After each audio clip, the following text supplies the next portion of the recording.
the Pilates community is really diverse, right? I learned from you many, many years ago, and I worked in the performing arts area for about 10 years. And you've been doing it even longer, and over the course of time, Pilates has evolved. So what do you see in this sort of Pilates community now? So when I started, there were so few people who even knew what it was. I would just say I'm the strength coach for the ballet because nobody wanted to do it and nobody really knew what it was. Okay. In the 90s, there was a lawsuit. Somebody bought the name and started trying to tried to copyright it. It was ultimately unsuccessful. And it really became popular early on. The problem with that popularity became, when I trained, you basically had, I did a 6-month apprenticeship with one of the second generation teachers. I paid it off, I had to work it. I was ready when she said I was ready, and not a minute before. Very expensive, very unlikely to be able to mass produce. That immediately came to weekend workshops and then went to half-day workshops with people who didn't really understand it themselves. So we were starting to see a lot of injuries. I was just telling the story of an orthopedic surgeon who said the last thing he usually sees before he has to do back surgery is they went and took a mat class. A couple of problems with that is, it was the same thing with me. My first job in fitness was teaching aerobics for President and First Lady. I guess it's Bally's now. Okay. For $6 an hour. They trained me for a day, and I was an authority. I was brand new. I look back, and somebody asked me a question not too long ago, and I wasn't sure of the answer, but I said, let me get back to you. I gotta go ask somebody, and I'll know. But I realized when I started, I wouldn't have even known I didn't know the answer. I would have answered it incorrectly, but I still would have answered it. And not to be, I thought I knew. So then we started to see a couple of schools evolve, and the Pilates community started to stratify between people who wanted to do more strength building and people who wanted to focus more on the mind-body end of things. So you kind of got, I've even heard somebody say it was like watching the Shia versus the Sunni on forums, and he was actually an athletic trainer at the ballet. Well, what am I supposed to do? And the first thing I told him was the people who have time to argue about this on the forums probably aren't very successful. Because he asked me, why aren't you on there? Because I've got 12 clients today. I don't have time. Yeah, I'm busy. I'm working. But they really becomes into mine's right, yours is slightly unclean. And these are the legitimate ones. What we've recently seen is a kind of a fusion that uses the Pilates equipment with some weight training or plyometric things. I'm not sure how well that's working outside of Houston. That's really only all I've experienced. But there's been an influx of injured people finding me, telling me they did Pilates, and then I realized they've got no concept of how the form works. They were doing advanced exercises without the ability to hold themselves stationary, so of course they got hurt. Kind of goes back to what we were talking about earlier, when you don't know how to move in the first place, and now I'm going to give you a weight in your hand. It's like, well, while I'm drowning in the water, why don't you throw me a baby? It's just not crazy. And they see, and everybody learns at their own pace. I don't know, this guy might have been an elite volleyball player and he came in with a different skill set to start than you. And also, if I put you in a class, 1-on-1, you get everything I've got. 2-on-1, you get half. 50-on-1. And then so I've got to deal with 50 people in this class. I've been trained for a day. I'm new. I don't even know my limits yet. And I'm trying to correct all you people. I'm probably going to go correct the people who are awful. Really, really, really awful. They just fell on their face. They can't do it at all. Right. But I'm not going to correct the good people, and I'm not going to correct the people who sort of have it. I simply don't have time. So there's no way to really fix that in that environment. Of course, the plus side of that is it's my private rate. I'm still pretty cheap in Houston. I'm $85 an hour. That's an awful lot of money for most people. And you really need to... Several times a week. Yeah, you need to come 2 to 3 times a week like anything else. Now, you could make that cheaper in a couple of ways. One is meet up with somebody like me, have me go through the exercises, and then you go work on them and we'll come back and work on them. It's not going to be quite so efficient, but it would work. But it's going to continue. I'm very interested to see how average people are able to do some of these things. I see that's why running's popular. Of course, you know how to run. Well, maybe you don't. That is the worst. Yeah, I know. But that seems an example of somebody who it seems like it would be the easiest. You have 2 legs, you can run, right? Absolutely. And that's just people that we're like, oh, God. And that's, I mean, but how would you know? Yeah. I mean, if you come to me about nuclear physics, I don't even know enough to know what questions to ask you. Right. Fortunately, I know that about this, but everybody thinks they just know how to move. Yeah, there is that aspect of it. And I'll tell you a story. I had a lady who is a CrossFit coach, about 24 years old, came into the clinic. She had some sort of injury. Shocked. And the amount of impact I made on her, you're going to guess, was nothing. Yeah. Because she didn't want to hear about it. Yeah. She was a coach in CrossFit, and she knew everything. She knew it all. And that's cool. She has an idea of what she knows. I've been doing this for 25 plus years. Yeah, I'm learning something every day from other colleagues, people like yourself. Getting new experiences every day and relearning things I forgot 10 years ago. Yeah. So, again, it goes... My response to people like that is often, well, how's that working out for you? But yeah, you can't make it happen. Right. But yes, realize you don't know everything. And Zig Ziglar once said, if you're the smartest person in the room, you're in the wrong room. Right. So you're seeing a trend in the Pilates of more weights being added, a trend of more bigger, faster, stronger. Bigger, faster, stronger, proprioceptive, plyometric type of activity going on. And it's not going so well. Yeah, it's not going so well. But again, I was reading an article. It was a guy talking about CrossFit, and I'm not a CrossFit fan. Right. But he made the point that, and of course I like this point because it had cars in it. He says, suppose you have a Ferrari and you just drive it to get groceries and around town. That car's going to be fine for years. You won't need new tires. If you take it out and floor it around the corners and slide every corner till the tires are squealing and slam on the brakes, you're going to have more injury, more braking, more replacements, more wear and tear. Sure. That's what CrossFit is like. If you really like it and you're really enjoying going for it, and it's the only way you're going to move, I'm okay with that. Yeah. You're going to have some more musculoskeletal injuries, so just realize that's the case. But like my brother came to me, he likes CrossFit, and he was everybody's telling me, I'm going to kill me. Everybody wants to come up to give you unsolicited advice. That's good. That hamburger's going to kill you. Yeah. And so he asked me, he's like, well, and I said, look, how much do you, my first question is, do you enjoy it? Right. He's like, oh yeah, it's great. I have the most fun there. I lose track of time. Well, that's good for you. Yeah, then it's good for you. I was having a discussion with my sister on diet. She had read an article that the paleo diet was the worst diet ever. It was going to kill you. It's going to do this. And I'm like, it depends. And she said, what do you mean it depends? And I go, were you living on Twinkies and beer? And then you went to all lean meat, fresh fruit or vegetables and beans? That's a hell of an improvement.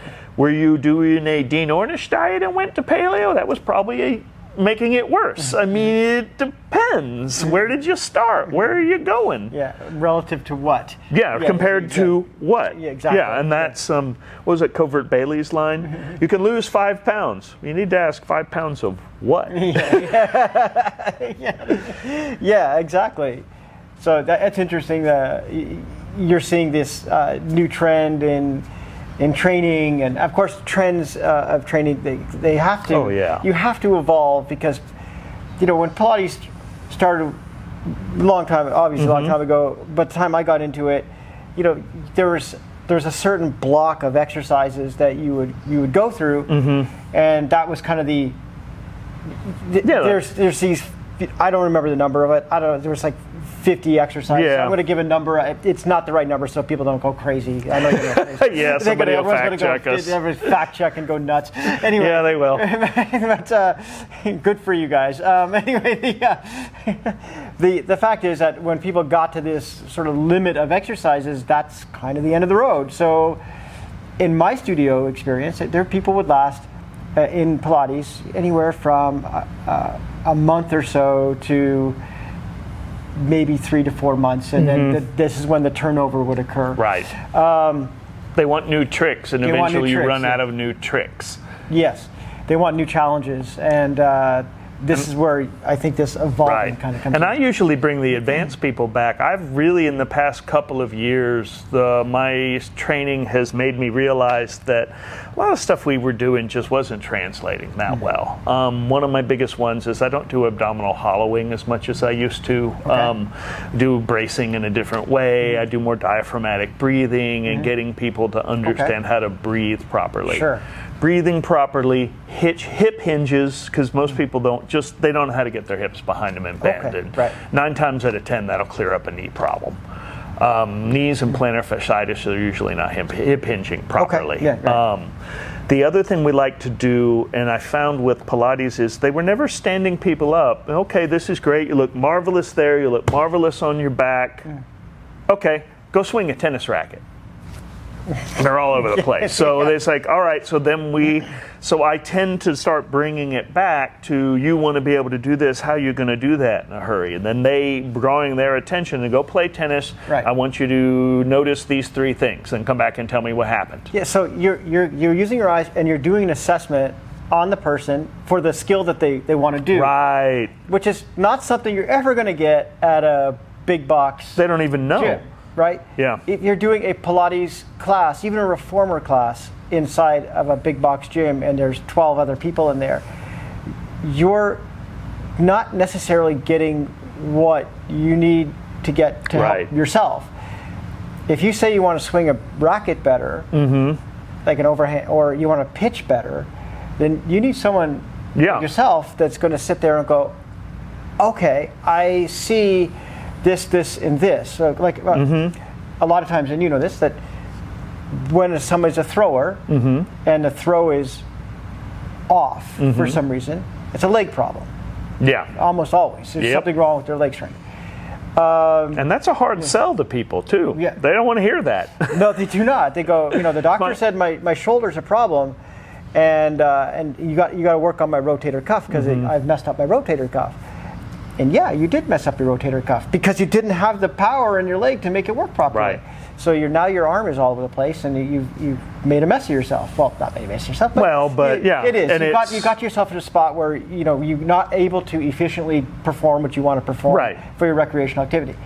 And you're someone like yourself can turn that around and go, oh, I see this, and this. Let's turn that around. But I'll bring in experts within that. Like, I'm not a tennis player. I know the basics. I'm working with a couple of competitive tennis players. All right, I need you to hire a pro. It needs to be this pro. And then you and the pro and I are going to talk about what they saw, and then I'm going to talk about how to orchestrate the thing to fix that. I couldn't necessarily see it, but once I know what I'm working with, I'll do a better job of setting up a program. Exactly. And actually, this is what the channel, what I've been setting up for, is going out to talk to people in the community that do strength and conditioning for different sport. I've gone out and met like a track coach and what have you, and I watch what the track coach is doing, and I don't have that skill in track coaching, but I can say, oh yeah, look at that. I can do 10% more of that. Yeah.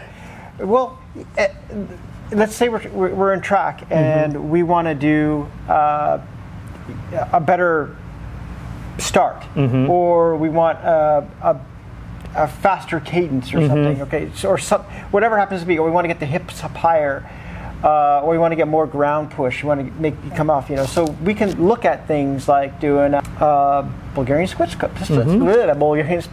If we need to get more trunk rotation, we can talk about doing like Turkish get-ups, right? This type of stuff, right? We have people with stiff shoulders, again, Turkish get-ups, even partial. They're fantastic of moving the body underneath the shoulder rather than just moving the shoulder. We start to train the body in different ways. That makes sense. And you could get somebody who's not necessarily at your level and would understand Turkish get-ups are good for shoulders, but they wouldn't understand exactly why. Right. I often say I'm a short order cook. I can make you a fine breakfast. If you want eggs Benedict, I can probably do that as well. If we're missing an ingredient, we got to get a chef. Right. A chef knows what's going to work together. I'm just following instructions often. Yeah. But there's a use to following instructions. But knowing your level is often, so you'll get a lot of those, and I hear a lot of, well, this trainer gave me this. It's like, well, yeah, they gave you part of it. But we were even seeing somebody came back on they had knee rehab, knee surgery, and they came back with what the rehab this guy had given them, and it was garbage I was giving people 20, 30 years ago, and it didn't work very well then. I'm like, they paid for this? What the? But the unfortunate part of in rehab these days, from a physical therapy perspective, is that we're throwing so many people so quickly that we can't. Yeah, if you've got 6 people, what are you going to do? We can only do what we can do. Yeah. We're asked to perform at levels that is just not particularly manageable, or it's not in the patient's necessarily best interest. Right. And you can thank insurance reimbursement rates for that. Yeah, I mean, you got to keep the business open. I mean, if you don't bring in enough money, that's how it is. Yeah. Yeah. And people who have the disposable income and time and the ability to seek people like me out tend to do a little better, but their motivation's so much higher than the average person showing up in a physical therapy. Because I'll send people home, did you do your exercises? Yes, I did them 3 times on Monday, so-and-so. How often do you get a yes to that question? I don't even ask anymore. Yeah, Can I tell you why? I'll tell you why. I've had it so many times that people come in and they'll say, hey, Paul, you're going to be so mad at me I didn't do my home exercises. I go, I'm not mad at you. No. And they say, huh? I said, it's not my problem. Yeah. Told you what to do, you didn't do it. I mean, I go home at night, I'll sleep, I'm fine. I'm not worried about your knee. Yeah. You worry about your knee. I got other stuff to worry about. This is a you problem. Or the other one is, did you go do your physical therapy? It was stupid. Well, what'd they have you do? Well, this, okay. Did you do it? No. So wait a minute. The physical therapy is not, you don't know if it worked or not. Right. Yes. Yeah. I mean, how do you know? If it's like one of my clients, I've got her with a PT, and she's like, well, what do you think? I think we're going to do what that PT says. If you don't want to do what she says, fire her and get another one. But do not hire somebody and then not follow their instructions. Why would you do that? But it's a common issue. And the other common issue, and you probably could see this too. I went to the Pilates studio over here, and they gave me this exercise, and they had me do it this way. I coming to you, and you want me to do it this way. And you look at them and go, well, go back over there then. Yeah, that's, it's like, this is how, and I used to joke with the ballet kids, I don't mind the smart ass adolescent question, what's this good for? And I told them, if I can't answer that question, maybe I shouldn't have you doing it. And if they ask me that stuff, I can usually, again, if they've been with somebody competent, there's reasons to do certain things. Like if you've got a disc problem, I'm not going to, Pilates often imprints the low back. I don't teach that so much anymore. And if you have a disc issue, I'm not going to do it. Is it going to kill you if you do it? No. Is that person wrong because they made you do it? Well, if they could be, but usually I get somebody who kind of knows what they're doing, and they're a short order cook, and but sometimes I get somebody who has no idea what's going on. Right. I mean, you got to differentiate. So in the Pilates community, though, sort of hearkening back a little bit to the different methods and things that are out there, and instructors who are too busy to really notice or distracted, or just like people are just doing their thing and they're okay with it. It just doesn't make a whole lot of sense. Like if people are training people not to perform. Yeah. At least in the capacity of better functional day-to-day performance, and not necessarily it's for golf or something else. Right. You can have I use the golf because it's easy to get motivation that way. What gets you up in the morning? I just heard it was a Japanese word for that. I can't remember, itchy something or other. It is to have a purpose in your life. That's how you get Exactly. And I don't know, you need to find your smile, and I don't know what your smile is. Sometimes my job is to help you figure out what you want. Right. But at least in here, that the focus is on getting better everyday movement, mobility, and for those people that are looking for the joie de vivre, the reason to get up in the morning, if it's golf or tennis, and you want to use Pilates as a method to improve your swing and use the devices. That's a really good purpose for it. It can also function as a meditative movement. There's a number of different things you can focus on. And I tend to be performance and movement oriented, but if I get the feeling that somebody wants a different aspect, I have an instructor who does that. How long do you have people come in? So what was your typical length of stay in your facility for somebody? I got clients I've literally had coming in a few times a week for over 20 years. I have a very low turnover rate. Low turnover rate. Very low. And that's part of it is I figure out if one of the clients, again, I can see when I've kind of reached their goal, I start trying to goal set. And sometimes that's with somebody else, but I make sure they know I'm overseeing the whole program, and they know I have their best interests at heart, and they trust me. Right. And that's really what it comes down to. I don't give them instructions to make me more money. I give them the right instructions, and in turn, that builds loyalty and makes me more money. Okay. Well, obviously, there's a financial incentive to stay alive. Oh, yeah. Right? Absolutely.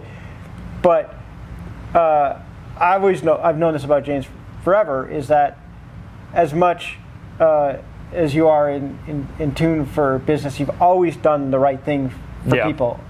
You've never treated people badly, and that's what I've known about you for and you just very, very long time. And that's what I contend is, what goes around comes around. And am I going to say everybody in the world is happy with me? No, but I do my best. Thanks so much, James, for having the chat about Pilates and what it's all about, learning more about the industry of what people are doing these days.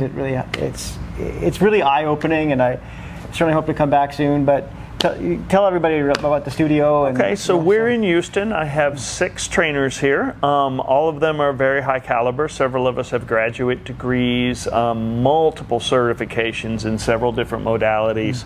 But we all kind of work together as a team. We are available for small group and private sessions here. We are in the River Oaks area in Houston. Please feel free to give us a call. And the name of the studio is? Line Studio Houston. Hence the shirt. Thanks for watching. Thanks for watching. I'm Paul, and from Getting to Fit, and thanks again, James, for having us, and look forward to working with you soon. All right, thanks. Bye.